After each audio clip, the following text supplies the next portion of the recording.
So here we are doing a video that I have honestly been wanting to make for a very long time, just not quite in this context. And of course we are going to be talking about the Demon 170, and it's a hot topic right now. And now this part of it though, I wasn't quite expecting to do, but I kind of thought I might have to. And it comes down to, did Dodge lie about the Demon 170's performance?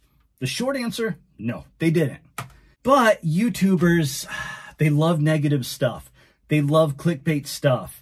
Because human nature just loves watching negative things. And it's kind of disappointing because some of these YouTubers I actually watch and I'm sub to, and some of them are drag racers. So they should honestly know better. All right, so some of this video may get a little bit technical. Just going to explain some things. And I got my little computer right here, so I'm going to show you some screen stuff. Now, we've all seen this video by now, and this is the Demon making its pass down a drag strip. And the first thing people will bring up is, they turn the scoreboards off. Why did they turn the scoreboards off? Dodge must be lying. They're hiding something. But here's the thing. Any serious drag racer, any drag racer could have told you before this run, this car will never run what times Dodge will claim it does. Because remember, at this point, they hadn't said what times it ran yet. And I honestly knew this was going to come because, first of all, they're doing a reveal at drag strip. How can you reveal a car that's clearly going to be drag oriented at a drag strip and not make a pass in it? And then, if it wasn't obvious already, as soon as they start prepping a track literally in front of Kuniskas in the middle of his presentation, it was painfully clear at that point, this car is going to make a pass. And at that moment, I was thinking, are they going to turn the scoreboards on? And I was like, there's no way Dodge is going to turn the scoreboards on because there's no way this car is going to run the time that I'm sure they already figured out and got set. And there's going to be a few reasons for that. And that's part of this video is explaining to you. And here's the other deal. So I'm sure somebody at Dodge said, hey, maybe we should turn the scoreboards on. Maybe we should show everybody the times. And that would have been instantly shot down because they've been like, no, we can't do that because we're not going to get our best times in Vegas. And if they did do it, how are they going to present that? They're going to be like, you're going to see this car run 9.4, 9.5, and then immediately Kuniskas be like, this car can run 8.9. And you know people would have jumped on YouTube, would have jumped on social media, be like, Dodge is so stupid. They're lying to your face. They have the truth in front of them on a scoreboard, and they're just straight up lying and ignoring it. So Dodge left the boards off, which is 100% smart because here's the problem. If they left it on and there was that discrepancy where it showed, okay, this car ran a 9.4, but it can run an 8.9. Well, now the presentation is going to have to delve into Kuniskas explaining to the non-drag racers why that is. And then here's the other thing. Dodge had to know this was going to happen because they're showing this on live TV and anybody can grab a stopwatch, watch the presentation, and just start the stopwatch as soon as the car takes off and stop it when it looks like it crosses the finish line. Now, they don't have a perfect angle, so you're not going to get an exact time, but you can get a roundabout time. And I did it too, because I was curious. I wanted to know what this car would run in Vegas. And I also came up with, it probably ran about a 9.4, 9.5. But then here's the thing. Then you have YouTubers, you have people on social media saying, well, this person started the timer after the car already started moving and started launching and moving forward. And therefore, the car is actually half a second slower. So actually, this car is a 10-second car. Oh my gosh. Again, this is drag racing 101. It really is. The timers for drag racing do not start when the car starts moving. They don't even start when the light turns green. That confuses people too. If you look at reaction time has nothing to do with your times. So when do the timers start? Well, here, let me show you on my computer here. Okay, so here I got this site that talks about staging and pre-staging. So as you can't really see here, but there's a beam, the yellow dot is a beam, and there's a beam behind a tire here. Pre-stage light is lit up because the tire's breaking that beam. Now, at this point, the car rolled forward a little bit. Now you notice he's covering both staging and pre-staging beams. And notice both lights are lit up. This is the starting point for the Demon 170 in a video because he had both pre-stage and stage bulbs lit up. So when do the timers start? They start when the tire rolls far enough forward that the staging beam, the second one here, reconnects. So once that beam is no longer being broken by the wheel and tire, that is when the timer starts. Now, as you can imagine, the car has to roll forward a little bit before that beam reconnects and a timer starts. That is what you call rollout. And depending how you stage, deep or shallow, it can vary. It also varies depending on the height of your tire. But on average, it's about a foot. So yeah, the car starting to do this and then starting timer isn't really adding anything. It's actually making it a little bit more accurate. So that's rollout.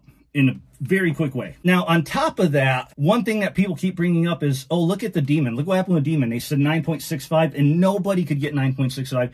Even Demonology complained about not being able to get the 9s. Let me play for you a clip from one of Demonology's videos so you can hear his own words. This was when he went to a Legion of Demons event. This was one of the first ones, I believe. Same event, by the way, where I ran my 10-second quarter mile in this car. So let's listen to him, what he has to say about that whole Dodge lied about the 965 on the Demons. I believe over 50 Demons showed up. Let's put it this way, guys. These Demons put to rest the theme that I constantly hear is that the Dodge Demons will not run 9s, and they will not do it on the stock wheels with the stock tires. Guys, that's a myth that has been busted. Every Demon that was there got into the 9-second range. Hell, some of them even had full interior. The DA worked with us on Saturday.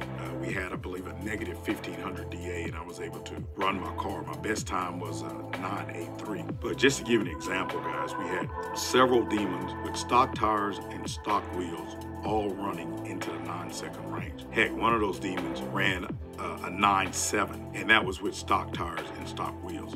So I believe we can put that myth to bed. So there you go, from Demonology's own words in his own video. He touched on a couple reasons why the Demon is so much slower here in Vegas. And one of the reasons why so many people had issues hitting numbers. Same thing happens with the 1320s. First of all is weight.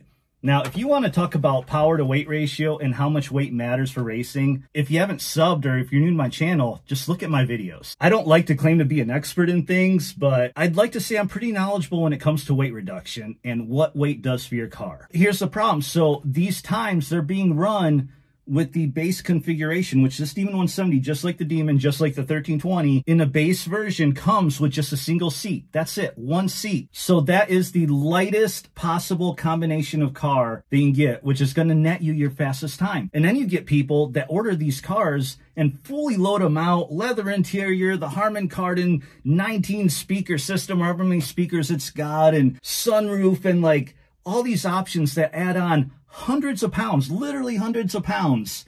And then they wonder why they can't achieve the same time that Dodge boasts. Well, you're 300 pounds heavier. Someone brought up like how Demonology in the same car can't do what Dodge said the Demon did. Well, let's see. Let's take a look at who was racing the car.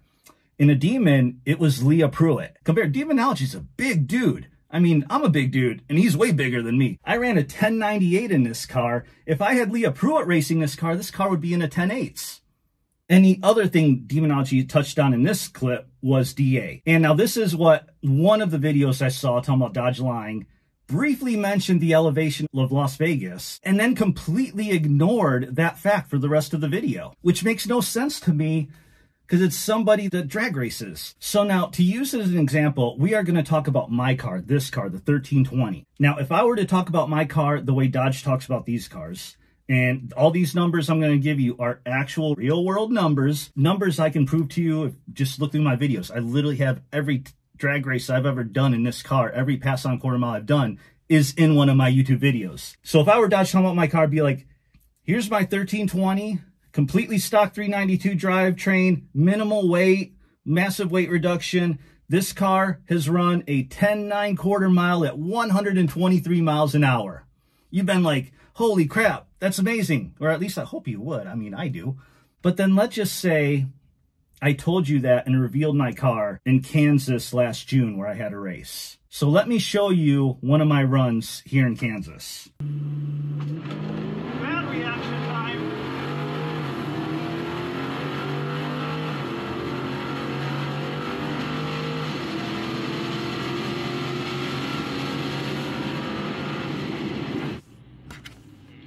You.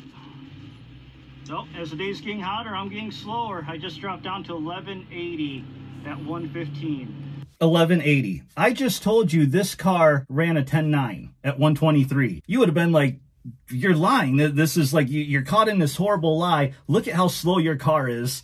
It's not even close to what you claim it is. And then the whole world blows up. And they went about me because I'm nobody. but we're getting to my point. Now let's go to just the other month in January. I was at the Legion of Demons event racing, and I'm going to play this clip from Drag Racer TV, who was live streaming the event. Now keep in mind, my car at this race at Legion of Demons, everything is exactly the same as it was in Kansas. I might have had maybe like 30 or 40 pounds less weight in a car at this race, but 30 or 40 pounds equates to 300ths. Definitely not multiple tenths of a second. So watch this clip.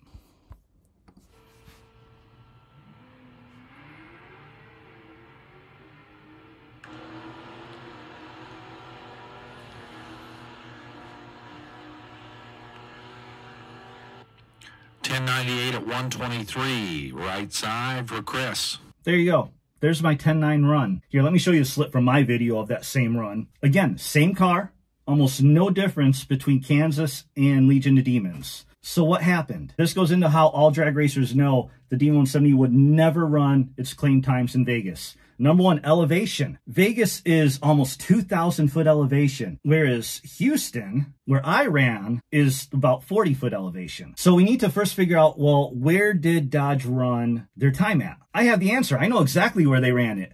It's in their videos. So I actually know somebody in one of my 1320 groups who lives outside of Baton Rouge, Louisiana. And they actually know people that work at the track outside of Baton Rouge, which is called No Problem Raceway. And it just so happens that Dodge had rented out that track for a full week between February 13th to February 17th. And that story can be verified easily because let's take a look at this. First of all, if you look at on DodgeGarage.com, look at their material on the Demon 170, you don't see the name, but if you compare the tracks, you can definitely tell that is the same track. Go to Car and Driver, and here they have this whole video about the Demon 170, and they clearly took this before the big reveal, because this was released, I think, like immediately after. And I mean, it tells you right there, plain as day, No Problem Raceway.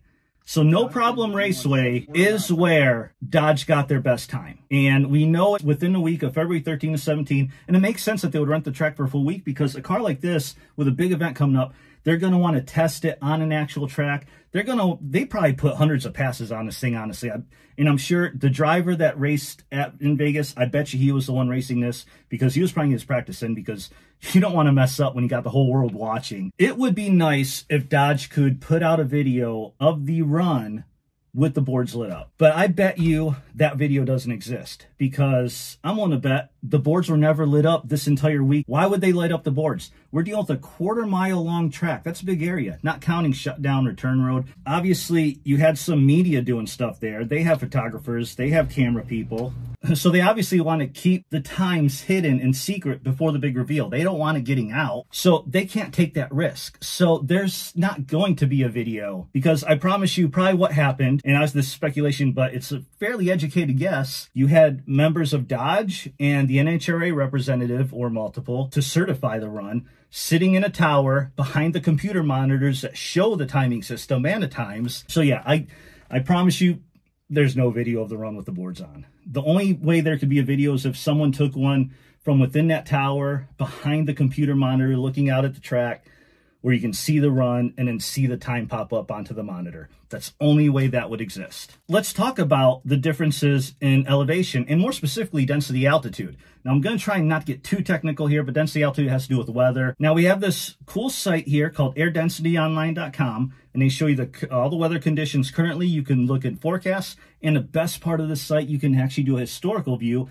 and look at exactly what the weather conditions were at any given moment in time in the past, like, I don't know, 6 years, however far back it goes. The time of this reveal, which is Monday, March 20th, it was roughly, 8 p.m. approximately, a little bit before. It was 58 degrees. The DA at the time, 2,821 feet. Any drag racer will tell you, you are not going to run your best times in that DA. It's just not going to happen. And to kind of tell you about elevation, what elevation does to you, just think about, have you ever gone up in the mountains and hiked? Do you notice that you're kind of short of breath, or at least unless you've been doing it all the time, get practice. But I mean, they talk about sports all the time. When sports teams go to play in Denver, it's a mile-high city. And they talk about, oh, Denver's used to it. They practice in this condition, and anyone coming in is at a disadvantage because they're not used to playing at a high altitude. Why is that? Because there's less oxygen. Well, guess what?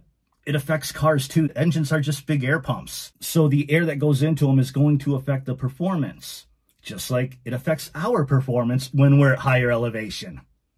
So now let's go back to No Problem Raceway, the week that Dodge was there testing and probably got their number. If we take a look at Monday, February 13th, the first day they were there, and you have to assume that they were there during the day, probably, I'm sure they started in the morning. The weather that day actually wasn't that bad. At 9 a.m., we were negative DA. Negative DA, negative 100, it says it's as if you were at an elevation of negative 100 feet. And by the way, this track, No Problem, is 42 feet above sea level. That's almost 2,000 feet lower down than Vegas is. That right there alone is going to help. This is pretty good DA.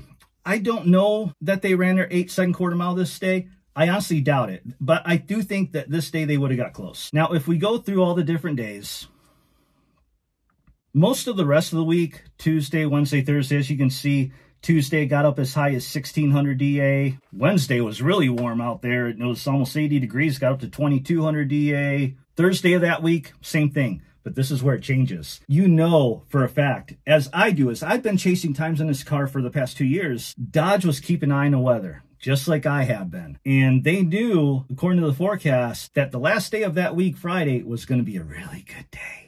Let's see how good that day really was. So February 17th, Friday, the last day of their week-long rental that I have complete faith in my source, the DA at 10 a.m. was negative 1,100. I mean, people talking about perfect conditions. This is your perfect conditions. A track that's almost sea level with DA that's negative and a temperature hovering upper 40s, right around 50 degrees. And then all these other data points on weather all factor into it. Grains, dew point, the barometer. If you notice, on this Friday, that DA number around 10 a.m. is very, very similar to my DA number when I ran my 1098. If you look in the lower corner of the app, the temperature was just under 48 degrees. The DA was negative 1,000. So I'm willing to bet this is when Dodge got their 8.9 NHRA certified time, and it's in the same conditions I got my 10.9 certified. Well, certified, I put it on video. Everybody saw it. In this car. So now let's take a look at my Kansas run, the one where like this 10.9 car only ran a 10.8. Well, if you look back at the screen, I showed you the actual weather numbers from that day and time of my run, and look at that DA, 4,198 feet. That is how much your elevation and density altitude affects the car. Now, obviously, my car is naturally aspirated. The Demon 170 is a boosted car. Boosted cars will react differently to other conditions in DA than a naturally aspirated car, but generally it's the same thing. The lower DA, the better they perform. It just may not affect boosted cars as much as a naturally aspirated car because we've got nothing compressing the air like boosted cars do, but it still affects them nonetheless. Okay, so now what I want to do is show you kind of the difference in similar DA conditions, because we can do this because I've had so many races, I've recorded them all. I can look at my DAs. And we already saw that my 10.9 run in this car was in very similar conditions in DA to what the Demon 170s probably also was. Negative 1,100-ish. And then we know the Demon 170's run at the reveal was positive 2,800. So here's this run that I did back in Detroit in August at a race. That was similar DA. So let's watch it.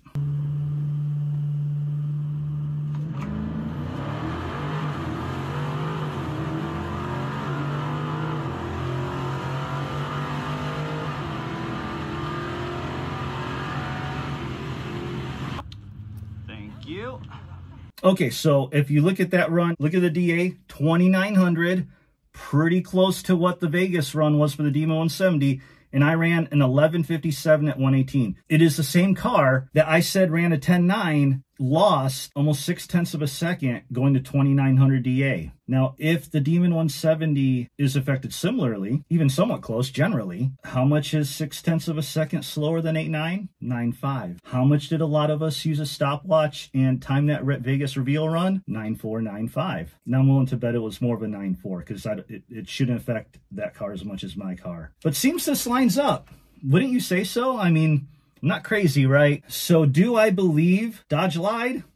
Absolutely not. I mean, you can deduce from all this information that that car is definitely capable of 8.9. And honestly, based on what I've seen, I think that when people take it out to the track, the few that will actually race the car, I honestly think they're going to beat that 8.9 time. I will not be surprised if someone runs an 8.8 in that car stock as delivered. The Demon, I think they really pushed, and I don't have as much info on that one, but I really think they pushed for the lightest driver with Leah, and they probably found the best conditions because negative 1100 is pretty good DA, but it's not the lowest. I mean, some places, Houston, where I race, has seen as low as negative 2000, negative 2500 DA. So the conditions they had and no problem aren't even the best possible. It could actually get even better, which takes me to my next point, because people will say Dodge lied or they're exaggerating these numbers because in real world conditions, it's never going to run this. What is real world conditions though? At the time of what was probably the record run, for people living around Baton Rouge, Louisiana on Friday, February 17th, negative 1000 DA with the temperature around 49, 50 degrees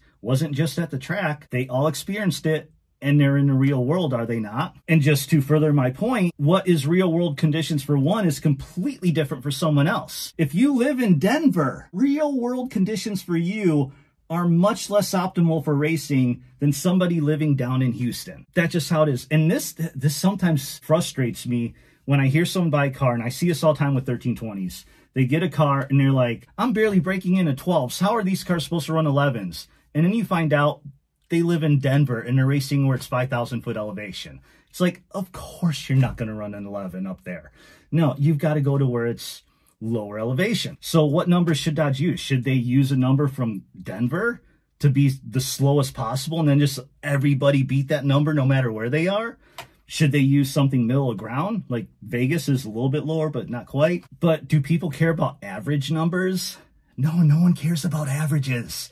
They care about records. They want the best time. So what if, let's bring up this scenario. What if Dodge didn't unveil this car in Vegas? What if they chose somewhere else? What if they revealed the car at Rockingham Dragway in North Carolina? Here is Rockingham Dragway. And now this track's elevation is 426 feet. And this is the data for March 20th. So at the exact same time that Dodge made their reveal pass in Vegas, which this is Eastern time, so in North Carolina, we got to look at the 9 p.m. hour. The DA at Rockingham Dragway was negative 927. At the same time that the Vegas track's DA was 3,000 higher. If Dodge revealed it at Rockingham, they probably could have left the boards on. Let's go the opposite way. Let's take a look at somewhere even worse. Here's when the 1320 was unveiled.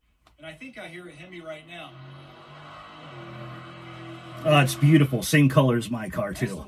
So Leah Pruitt drove this car and introduced it. This is the weekend of the Mile High Nationals in Denver, Colorado. What if they unveiled the Demon 170 up there? Let's take a look at Bandamere Speedway in Colorado. At the exact same time the Demon 170 made the pass in Vegas, in Colorado, the DA was positive 6,620 feet. Could you imagine if they unveiled the car there and made a pass? The car would have been lucky to even get into the 9s, let alone the 8s. I mean, internet would have just blown up. Like, oh my gosh, Dodge is exaggerating numbers or lying. It's this car that's like more powerful than a Demon is somehow slower than a Demon. It would have been hilarious if they did that. All this stuff, again, is drag racing 101. This is basic. Any person that drag races should know this stuff. And there's no reason they shouldn't be making these clickbaity videos about how Dodge is lying and Dodge is exposed. But I'll admit, maybe they did lie a little bit. Not really a lie. Let's expose them for one thing, because we can do that legitimately. Let's go back to the reveal run. All sorts of theatrics. You got the fire exploding in the background. And then at the end of the track, look at that. Parachutes deployed. Those parachutes being deployed, 100% for show. I guarantee you, the Dodge people with that racer said, no matter what you do at the end of that track, pull that chute. Because what is crazier than seeing a street legal, fully warranted car pulling parachutes because it's so fast that it needs parachutes to be slowed down? Now, this car, yes, in its optimal settings, 100% requires a parachute. The rules by NHRA says once you cross 150 miles an hour, that is when you require a parachute. Now, being required to have a parachute is different than being required to use a parachute. You don't have to use the parachute if you don't need it. And a lot of people don't when they don't need it, because repacking a parachute is work. In this track here, I mean, look at the screen. You could see from this angle the amount of incline this track has. Now, unfortunately, I've never raced in Vegas. I don't know this track, but I can see from videos it has plenty shutdown area. And with this incline of the track, that right there alone helps slow the car down. That car had no reason to pull the chutes. That car could have easily stopped itself in time without pulling a chute. And in fact, because it obviously was running much slower, the mile per hour it reached in this quarter mile on this day at this reveal didn't even hit the speed where NHRA even requires you to have a parachute. But again, it's badass to see. So to sum up, no, Dodge did not lie about the time. Don't believe all that nonsense. So with that, thanks for watching. Again, hope the video was informative. Hope it helped you out. Like, comment, subscribe, all that good stuff. And I'll see you at that drag strip one day.